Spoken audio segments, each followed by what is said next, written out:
Kazakhstan. Hajj Murat. Can you speak English? İngiliz, Arap. Мынау Сұлтан Бейбарыс мешітінің іші орталық мына мінбері. Ішін енді өте тамаша. Реставрация жасаған. Орталық күмбезі. Іші осындай. Сұлтан Бейбарыс бабамызға арнап Құран бағыштап келді осы жерге. Кеше ғана ашылған бұл жер. Қазақстаннан келген кісілер болса,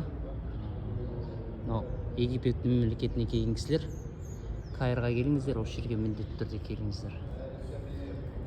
Өте керемет бір тарихи, архитектуралық, діни ғұрыптық осындай ғимарат. Керемет екен. Мына кісі осы жердің шейхі Құран бағыштайды.